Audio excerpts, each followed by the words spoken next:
1987년 대한민국에는 두 가지 대회가 준비되고 있었다.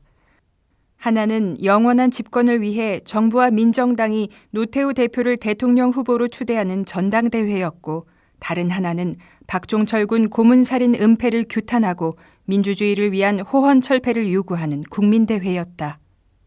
두 대회가 열리는 날은 6월 10일 같은 날이었다. 그날이 있기 하루 전 적이 쳐들어오는 것도 아니건만 정부는 버릇처럼 서울에만 2만여 명, 전국적으로는 5만 8천 명의 전투경찰을 배치했다. 국민대회가 열리는 덕수궁 옆 성공회 대성당 주변에는 아예 3중 4중으로 방어벽을 쳤다. 동사무소와 파출소, 학교에는 애국가를 부르지 말라는 황당한 지침이 떨어졌고, 자동차는 경적을 울리지 못하게 했다. 그도 모자라 유인물을 뿌리지 못하도록 시청 앞, 을지로, 명동 주변 건물의 옥상문은 모두 잠그는 등 각고의 노력을 기울였다. 그러나 몸을 묶는다고 어디 마음까지 묶어지던가. 오후 4시 연세대학교에서는 묶이지 않은 외침이 터져 나왔다. 학교 안에서 시작한 외침이 교문 밖을 나서려던 그때였다.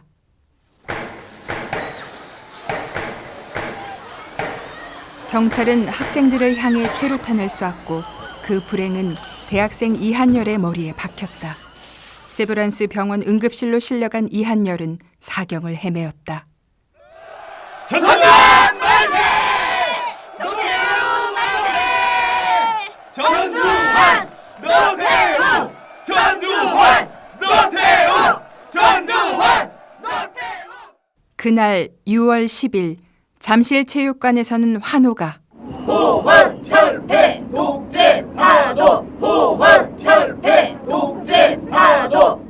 전국에서는 호소가 터져 나왔다.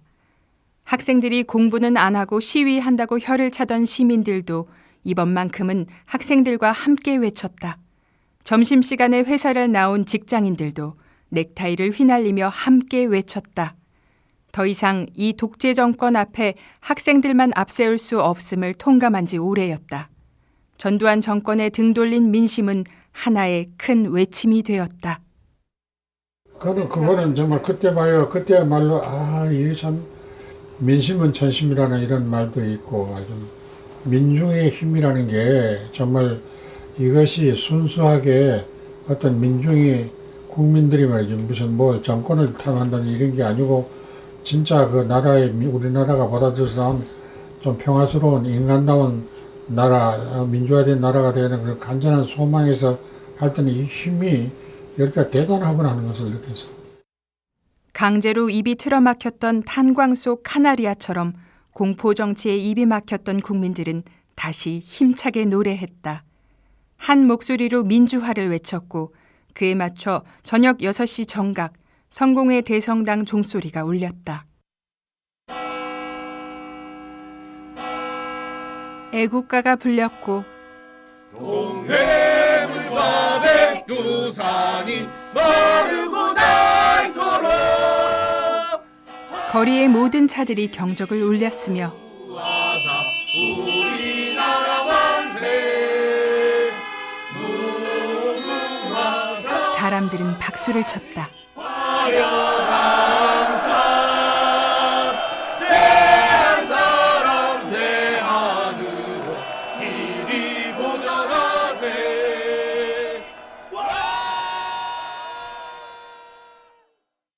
그리고 정부는 그 모든 소리를 잠재우는 수단으로 최루탄을 사용했다. 또다시 국민을 향한 폭력이 가해졌다. 이를 피해 약 1000여 명의 학생들이 명동 성당으로 쫓겨 들어왔고 그때부터 명동 성당은 최루탄 연기로 뒤덮였다. 수녀들은 다친 부상자들을 치료했고 상태가 심각한 이들은 성당 전용차로 백병원과 분도병원으로 이송했다. 전쟁터가 따로 없었다. 이제 경찰은 이제 그 학생들을 상대로 말이죠, 이렇게 최루탄을 쏘기도 하고 또 학생들을 들어와서 즉시 이제 자기들을 보호하기 위해서 바리케이트도 치고 이렇게 경찰과 저 학생들과 극한 대립의 이렇게 상황이 그 명동을 두고서 일어난 거예요. 그런 상황으로서는 결코 문제 해결이 되는 게 아니니까 경찰도 동시에 이 최루탄을 쏘지 말아라. 여기가 말하자면 성당 아니야. 성당을 보고서 그 다음에 이제 저쪽에서 좀 자제하는데 학생들에게도 이 자리에 왔으면은 우리 성당이 가지고 있는 어떤 정의나 평화나 이런 메시지를 말하자면 전달할 수 있어야 되는데 자네들처럼 이렇게 힘으로 뭘 하려고 하면 말이죠. 일이 되지 않잖냐. 폭력과 폭력의 대결은 아무런 문제 해결도 되지 않는다. 그러니까 학생들이 정말 우리의 말을 듣고서 그렇게 버려요. 정부의 폭력에 폭력으로 방어하던 학생들은 그의 말에 동의했다.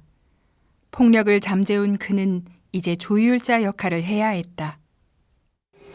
경찰은 얘들을, 학생들을 잡아가려는 거고, 우리는 학생들을 끝까지 보호해가지고 아무 한 사람도 다치지 않고 무사히 집으로 보내는 거. 그 과정 중에 명동성당을 중심으로 민주화를 외치는 국민들의 시위는 계속해서 늘고 있었다. 명동성당 옆 개성여고 학생들은 학급마다 거둔 도시락을 성당 담장 안으로 넘겨주었고 남대문 시장 상인들은 옷을, 국민들은 의약품과 성금을 보내왔다. 명동성당 안에서 천막 생활을 하고 있던 상계동과 양평동 철거민들도 시위대에게 밥을 해주고 라면을 끓여주었다. 그만큼 시위대를 지지하는 이들이 많았고 민주화를 이룩하려는 의지가 강했다. 시위대의 규모가 4천여 명에 육박하자 정부는 더 이상 보고만 있지 않겠다며 대학생들의 명동성당 농성과 관련한 특별 담화문을 발표했다. 이미 광주에서 민간인들에게 총을 쏜 정권이었다. 성당 안으로 군화를 신고 들어와 학생들을 끌고 가는 일도 충분히 저지르고 남을 정권이었다. 그의 고민이 깊어졌고 밤도 깊어져 가고 있었다. 그 깊은 밤 11시 30분경 그의 집무실로 누군가 찾아왔다.